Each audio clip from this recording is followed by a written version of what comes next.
اي والله. السلام عليكم ورحمة الله تعالى وبركاته.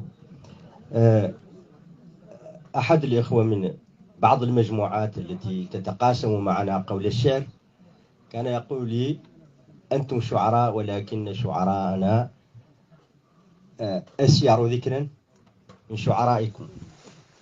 واستنشد البيتين الشهيرين: إن قوما منهم زهير وأشباه زهير ومنهم السفاح يجدرون بالوفاء إذا صاح أخو النجدة السلاح السلاح.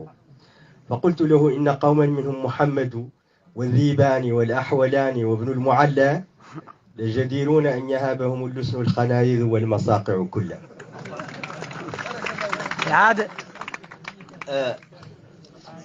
إذا كان حبيب بن أوس أبو تمام قد ألف حماسته التي هي عبارة عن منتقات من أشعار من سبقه، وألف بعد ذلك علي بن فرج سنة 656 هجرية حماسته البصرية أيضا، فإنه حان الأوان ليقوم أحد أبنائه هذه المجموعة بتأليف حماسة حسنية. لم لا؟ فهذا الشعر الحسني الذي نجده متفرقا في هذه المجموعة هو شعر رائع إلى أقصى الغاية، وأيضا فيه معنى الشعر. فعليكم رجال أعمال وأدباء أن تهتموا بجمع هذا الشعر، ولأن ما لا يدرك كله لا يترك كله، فعليكم على الأقل بجمع منتقيات منه. مثلا والحبيب صاحب أولاد والمختار الذي يقول: كفى حزنا أن المروءة لم تفد أخ البذل شيئا دون بذل عشاء، وأهل المقاري في القبائل أصبحوا مقلين إلا من ندى وثناء، ومن أنفس في المحل مشدودة العرى سراع إلى المعروف غير بطاء، تراها بقيد الفقر تصف نزعا لعاداتها من رفعة وسخاء. واللي أيضا الذي يقول: لي ذلة من غنم لا تعدو قدر 30 وفيها النقد، وليس لي بقرة فأبدو إن رضعت أعدو ويعدو العبد، وليس لي من أينق فأعدو أطلبها على بعير يعدو، وليس لي أتانة فأعدو إن سبع على الحمير يعدو، لكنني لي عفة وزهد، وزهد خير ما اقتناه العبد. إذا نظرنا إلى قول الشيخ محمد دنان بن المعلى: أرى أدعياء الشعر فيه تهافتوا ولم يستحوا أن يهرفوا ويمينوا، ومن كثرة الدعوى العريضة فيهم تشابه غث منهم وسمين، وقد علمت نقاده البصراء به بأن ليس إلا مقرف وهجين، وأن ليس إلا فالج بن خلاوة وإن سودت صحف ولج أفين. هذه أبيات هي منتقات من قصيدة للشاعر، وهي أبيات روعة بالحنو والحدب على الأدب. ومثله قول الأحول: شد المهارة بأكوال وأحداج وأدلجوا تحت ليل أليل داج، وأصبحت دارهم قفرا معطلة مبكى دواعي هديل شجوها شاجي، تلوح آثار من بانوا بساحتها مثل الهديل، تلوح آثار من بانوا بساحتها مثل البرود، وشتها كف نساج، وما علمت ولم أشعر ببينهم إلا بجون من الغربان شحاج، فظل يشحج فاحتاج الفؤاد له لله ما هاج شحاج، لمهتاج تبا لعيس نأت عني بغانية بيضاء، ريانة الحجلين مغناجي تسبي فؤاد الحليم المرعوي بدجاليل، ووجه كضوء الصبح وهاجي. في كل باطن يوجد شعراء، ولهؤلاء الشعراء منتقيات. ومن يحفظ القطعة التي يقولها محمد لابو والتي مطلعها بإذن الله: عن كذب سنلوي صدور اليعملات إلى سنلوي، سيدرك ذلك. وبالمناسبة فهذا الرجل كان له وعي سياسي سبق الجميع، ولا أعلم موريتانيا تحدث عن العدوان الثلاثي بقصيدة من الشعر الفصيح إلا محمد لابو.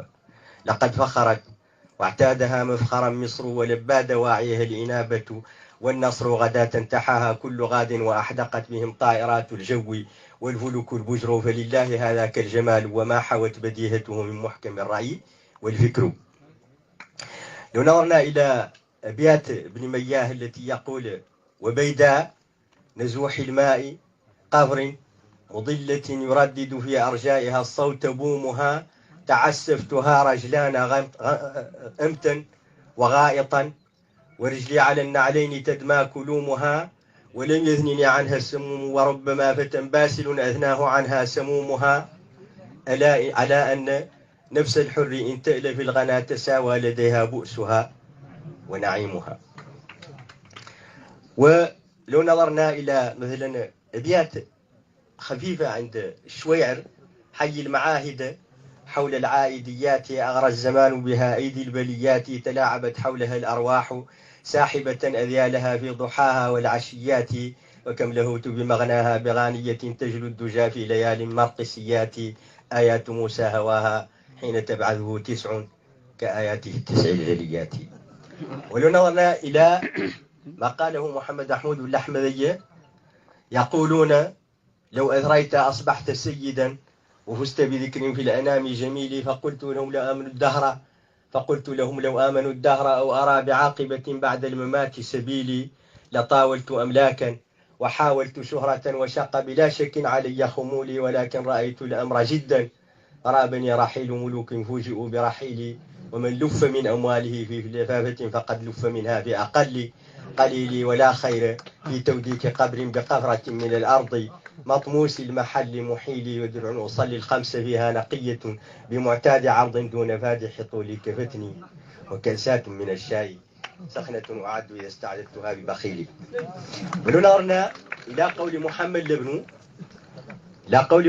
لبنو: هبت جويرية عدلا تجاريني من أهل داري لا من أهل داريني هبت تلوم على بطئي فقلت لها إني بطئت ولكن لا تلوميني جاورت بعدك من يحلو جوارهم في كل حين على مر الأحاين أهل المكارم آل الشيخ سيدنا باب المروءة والعلياء والدين حسبي من المجد أني بين أظهرهم في حسن عز وتأييد وتمكين إذا هززت بساتين امتداحهم ويساقط البذل في دوح البساتين فأجتنيه بلا من بلا كدر على دنو على رفق على لين وإنني اخترت منهم شمس صحوهم عبد الإله شهير الصيت في الصين خليفة الشيخ في علم وفي عمل وفي رعاية حاجات المساكين وفي دفاع عن الغراء رائمها خسفا وضيما بصولات البراهين لو كنت جاورتهم ما كنت لائمتي فجاوريهم فليني أو فلوميني. ويمكن أيضا أن نضع في الحماسة أبياته الكثير في رقاب العقل لو تدرين ما بي بكيت من اقتراب رقاب العقل إن لنا ولوعا بجيرتكن قد سكن الضلوع. لو نظرنا إلى أبيات أحمد المحمد المنى التي يقولها في رثاء أخيه فهي أيضا جديرة بالإدراج بالحماسة. وأخوه هذا توفي في السنغال فهو يقول: إن نظرت سفا قبر بحلقومي تسفي عليه رياح النكب والقوم في جنب أخصاص قفر لا أنيس به إلا أشابة زنج غير معلوم تبكي وترسل من فرط البكاء على ذاك المغيب مسجوما بمسجوم. ألست تعلم أن العمر مرتجع فيه إلى أجل في اللوح مرقوم وأن للخلق أعمارا مقلمة من المنون بظفر غير مقلوم. أتمنى أن يجد هذا التراث من يهتم به. والسلام عليكم ورحمة الله تعالى وبركاته.